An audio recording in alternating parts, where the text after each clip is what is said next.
In this part of cross-examination, we will ask some questions about religions. Are you ready? I'm ready. Why are there so many true religions? Wasn't it possible for a religion to be prescribed at the time of Prophet Adam, peace be upon him, and for all humans to follow that religion only?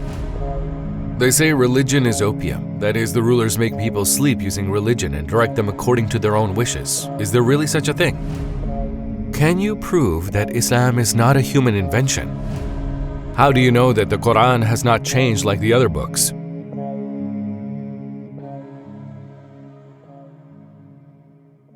What is the need for religions and prophets?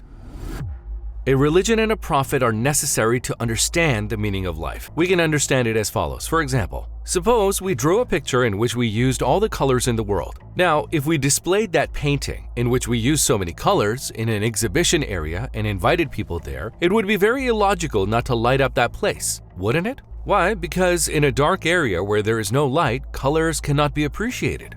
Our use of color proves that we are going to illuminate it. Similarly, the universe is like an artwork that has meanings like thousands of different colors. When we look at it, the universe, for people to understand them, to grasp thousands of meanings, a prophetic light is necessary. As we said, the light is necessary to appreciate the colors of a painting. Similarly, the light of prophethood is necessary to understand the meanings in the universe. Besides, we already see that Allah fulfills all our needs for us. For example, even just for the needs of our tongues and stomachs, He created hundreds of thousands of types of food and drink. Allah, who meets the needs of our tongues and the needs of our stomachs, would definitely send a prophet for our greatest need, our search for meaning, to answer our fundamental questions like, who am I? Where am I going? But can't people understand these meanings themselves without prophets being sent to them? Can't they understand? We can think of it like this. For example, suppose that there are many antique items in an exhibition area, like a very valuable table from the period of Sultan Mehmed the Conqueror. If we don't put a guide there to explain the value of it and that it's a very unique item, people who go there may look at it as being worthless. For example, if its true value was $5 million, people may regard it as being worth only $5. They may see it as something worth $5 only. So, antiques can't be understood without a guide. Misunderstandings might occur. Similar to the example of antique table and its worth above, man can try to interpret the meanings and artworks in the universe, but the probability of being wrong is very high. Likewise, when we look at people's thoughts right now, there are many different interpretations about the universe. Even today, we can see that many people do not understand the meaning of the universe. For example, if someone looks at the sun right now, do you think he infers something, or does he just say the sun is 1.5 million times the size of Earth and does not care at all about it being a sign of God? We are in a situation where we can't even understand the meaning of something, let alone misinterpret it. In other words, it's only through the prophets, guides sent by the one who created the universe himself, that is, Allah, can real meanings be found. Can't religions be human inventions? People can have wrong ideas, wrong thoughts. For example, there are false faiths such as idol worshipping, sun worshipping, and fire worshipping. But Allah corrects these false faiths by sending the prophets. Prophet Muhammad, peace be upon him, was the last of these prophets sent to correct these false faiths. What do we say in Islam anyway? La ilaha illallah. What does it mean? We say there is no God worthy of worship but Allah. So what do we do with all those false faiths, false ideas in the first part? We eliminate them by saying there is no true God. What do we say next? Except Allah. So there are false faiths here too. The prophets came to correct them. When we look at Islam, we see that it proves the falsity of other religions and faiths. It also proves to us that it is the only true religion. In other words, there are false faiths invented by humans, but Islam is not one of them. Can you prove that Islam is not a human invention? Well, of course we can prove it. When we look at Islam, we see that it is a religion that convinces both the heart and the mind. With wrong religions, ideas, and ideologies, we see impossibilities. Islam gives the most convincing answers to man's most basic questions. For example, who am I? Where did I come from? Why was I created? What is the purpose of the existence of this universe? Where are we heading? Islam gives the answers to the most important questions in a way that convinces people. It proves that Islam is true. Also, in terms of managing the society, in terms of managing people, it offers us the most accurate information and methods. For example, it gives the system of zakat, prohibits interest, and together with the rules of justice, it gives the best management tools to manage a society. And it gives it to us universally. In other words, no matter what era you live in, you can always see the rules of Islam as a solution. So we can see from it that Islam is true. Besides, when we look at the Quran, we can see that it is true with dozens of miracles. For example, the miracles about the unknown or the miracle of eloquence are challenging people to bring a similar one, something like it, but though 1400 years have passed, no one has been able to bring anything like it. Like the existence of scientific facts that describe the universe with very accurate information, we can see that it is true with all the information contained in it. What is the miracle of eloquence? When we say eloquence, we can understand it like as follows. We can understand it as the strength of its literary aspect. That is, the Quran has such expressions that it sometimes expresses many meanings with one word and sometimes with one letter. And this style of expression is at such a high quality level that man cannot write anything similar. We can understand it like this. How does the Quran address the people living in the period in which it was revealed? It challenges them by saying, bring a similar one. Although rhetoric was at a high level at that time, the people could not respond to the challenge and preferred to physically fight. Accepting the possibility of both their own death and the death of their families, they preferred war over bringing or producing anything similar to the Quran. In other words, it means that the eloquence of the Quran surpasses human mind. They say religion is opium. That is, the rulers make people sleep using religion and direct them according to their own wishes. Is there really such a thing? First of all, we need to distinguish Islam from the other religions, because when you say religion, it is a general term. But when we look at Islam, let alone making people sleep, it constantly encourages people to think. It is a religion that warns people by saying, research and reflect constantly. Don't you ever question? Can we say it makes people sleep? Of course not. For example, in other religions, people can become very important.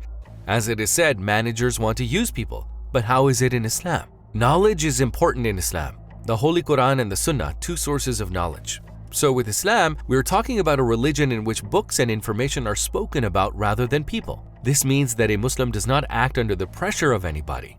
The information is clear. The Quran is clear. The Sunnah is clear. Thus, people can decide their way. When we look at the basis of this discourse, we see that it emerged after Christianity was distorted. In other words, that Christianity is not a discourse that has anything to do with Islam. People can be given very important positions in Christianity and other religions. Authority to forgive can be given to certain people. However, is this the case when we look at Islam? No. What do we say? We say it is only Allah that forgives. Let me even say this. Since Islam describes the world as a cultivating field of the hereafter, it is a religion that encourages people to work in the world and to do something productive in this world. What? As a person works, he gets to know Allah's name of Ar-Razak, the sustainer. Naturally, since working is also a deed of worship, it motivates people to work in this worldly life. Thus, we are talking about a religion that encourages people to work, let alone make them sleep. We're talking about a religion that stimulates people to think and reason. That is to say, a statement such as, the religion is opium, it stupefies, can never be valid for Islam. If Islam is the true religion, why does Allah allow other religions to be distorted and spread? Wouldn't it be against the secret of testing? Just think about it. There is only one true religion. It is Islam, isn't it? If Allah were to prevent the spread and existence of other religions with a coercive effect, we couldn't talk about the testing ground or a will. There may be wrong ideas, but what happens? Allah sends prophets to correct those wrong ideas, wrong views. So what happens then?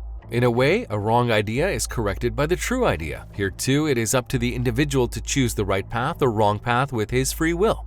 In other words, Islam is the true religion, then other religions should be prevented. An inference like that is not a correct inference. Islam is true. It can be proved. Anyone who wishes can accept different ideas because they're in a testing place. Why are there so many true religions? In the time of Prophet Adam, peace be upon him, wasn't it possible for a religion to be sent and all humanity to follow that single religion? Firstly, let me say this. There is only one true religion, Islam. Other religions are not true religions. But if you ask, why were so many religions sent since Prophet Adam, peace be upon him? Allah sent 124,000 prophets because people distorted Islam. Normally, rules were sent to the Prophet Adam, peace be upon him, and rules were sent to the other prophets too. But since they were distorted, Allah corrected them with new knowledge and new prophets. Basically, the information given by all the prophets was the same. What? Tawheed, the oneness of Allah, prophethood, the hereafter, and justice. The prophets always gave the same information on these four principles. Well, Allah did not allow the Quran to be distorted. Was it not possible for Him to prevent the first religion from being distorted by people?